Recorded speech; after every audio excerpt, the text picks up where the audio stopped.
You, John Fitzgerald Kennedy, do solemnly swear I, John Fitzgerald Kennedy, do solemnly swear that you will faithfully execute the office of President of the United States that I will faithfully execute the office of President of the United States and will, to the best of your ability, and will, to the best of my ability, preserve, protect, and defend the Constitution of the United States. preserve, protect, and defend the Constitution of the United States. So help you God. So help me God.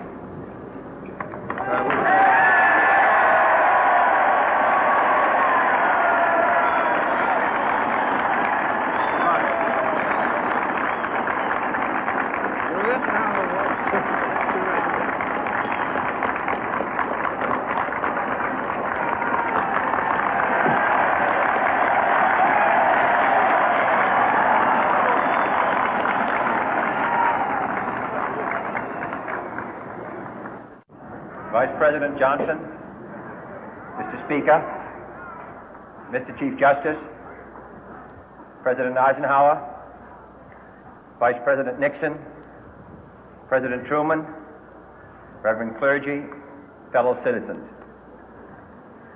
We observe today not a victory of party, but a celebration of freedom, symbolizing an end as well as a beginning, signifying renewal as well as change.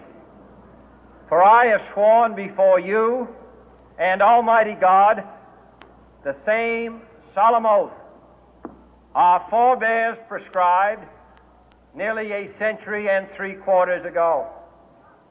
The world is very different now, for man holds in his mortal hands the power to abolish all forms of human poverty and all forms of human life. And yet the same revolutionary beliefs for which our forebears fought are still at issue around the globe. The belief that the rights of man come not from the generosity of the state, but from the hand of God. We dare not forget today that we are the heirs of that first revolution.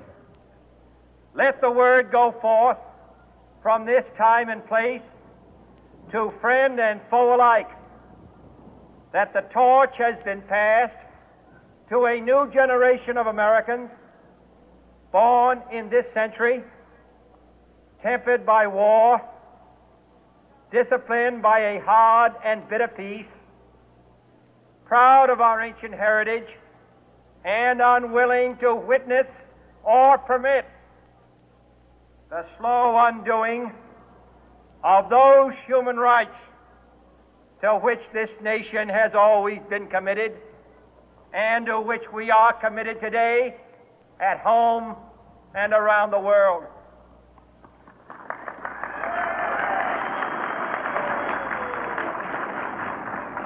Let every nation know, whether it wishes us well or ill, that we shall pay any price, bear any burden, meet any hardship, support any friend, oppose any foe to assure the survival and the success of liberty.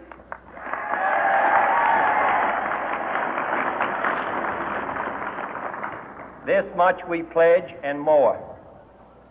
To those old allies whose cultural and spiritual origins we share, we pledge the loyalty of faithful friends. United, there is little we cannot do in a host of cooperative ventures. Divided, there is little we can do, for we dare not meet a powerful challenge at odds and split asunder.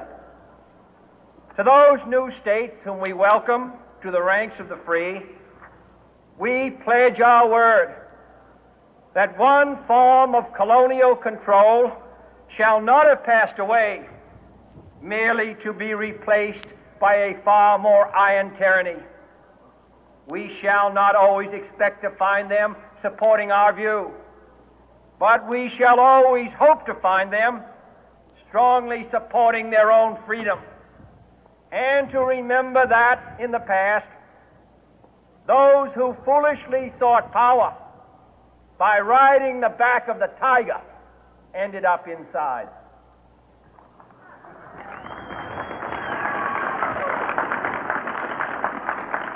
To those people in the huts and villages of half the globe struggling to break the bonds of mass misery, we pledge our best efforts to help them help themselves for whatever period is required, not because the communists may be doing it, not because we seek their votes, but because it is right. If a free society cannot help the many who are poor, it cannot save the few who are rich.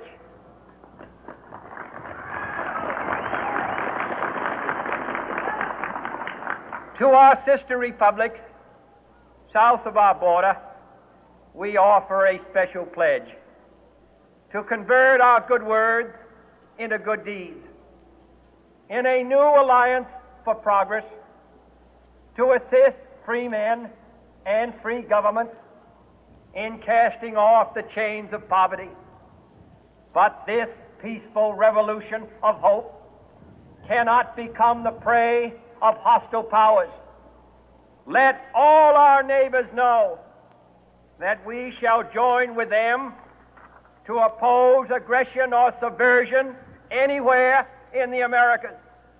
And let every other power know that this hemisphere intends to remain the master of its own house.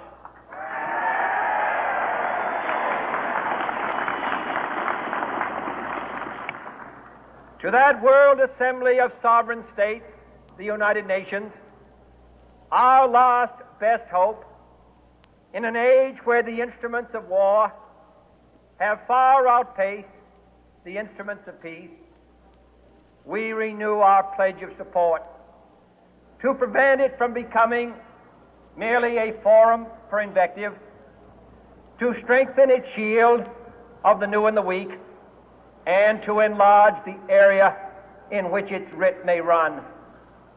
Finally, to those nations who would make themselves our adversary, we offer not a pledge, but a request that both sides begin anew the quest for peace. Before the dark powers of destruction, unleashed by science, engulf all humanity in planned or accidental self-destruction, we dare not tempt them with weakness, for only when our arms are sufficient beyond doubt can we be certain beyond doubt that they will never be employed.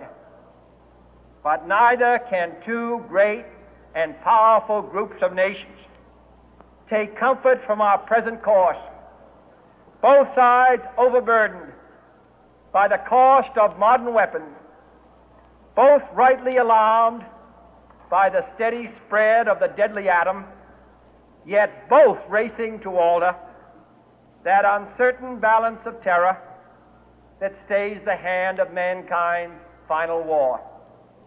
So let us begin anew, remembering on both sides that civility is not a sign of weakness, and sincerity is always subject to proof.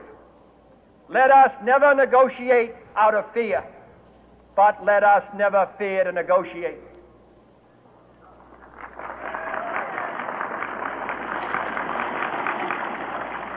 Let both sides explore what problems unite us, instead of belaboring those problems which divide us. Let both sides, for the first time, formulate serious and precise proposals for the inspection and control of arms, and bring the absolute power to destroy other nations under the absolute control of all nations.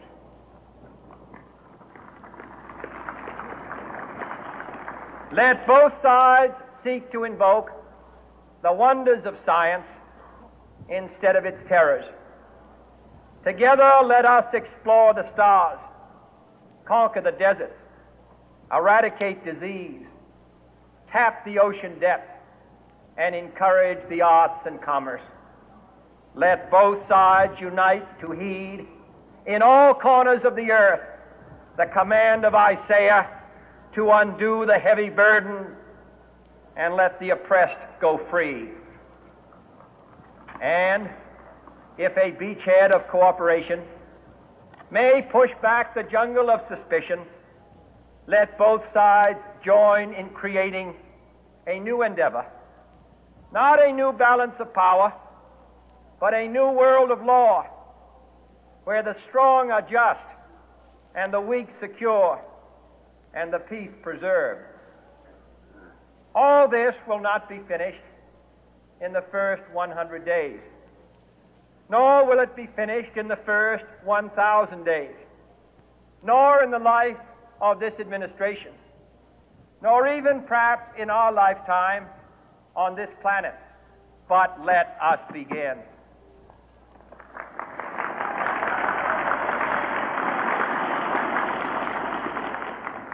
In your hands, my fellow citizens, more than mine, will rest the final success or failure of our course.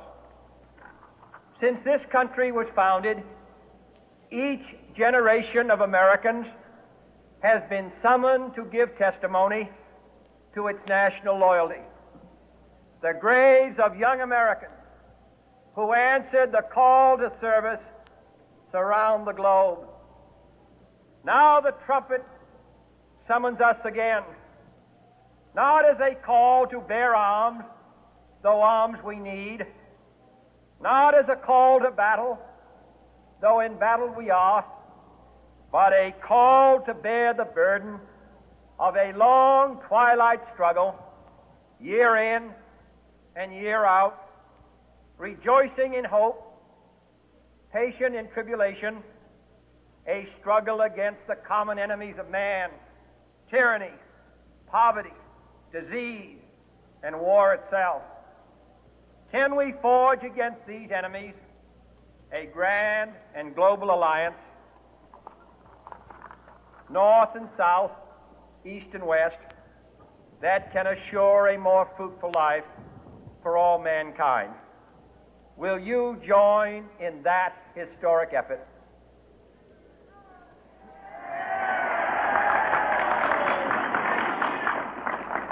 In the long history of the world, only a few generations have been granted the role of defending freedom in its hour of maximum danger. I do not shrink from this responsibility. I welcome it.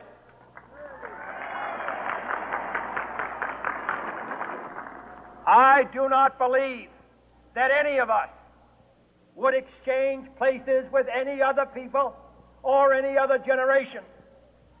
The energy, the faith, the devotion which we bring to this endeavor will light our country and all who serve it.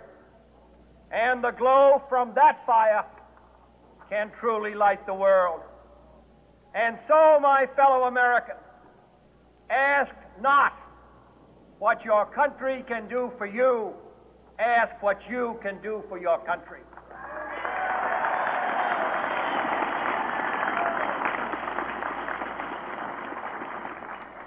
My fellow citizens of the world, ask not what America will do for you, but what together we can do for the freedom of man.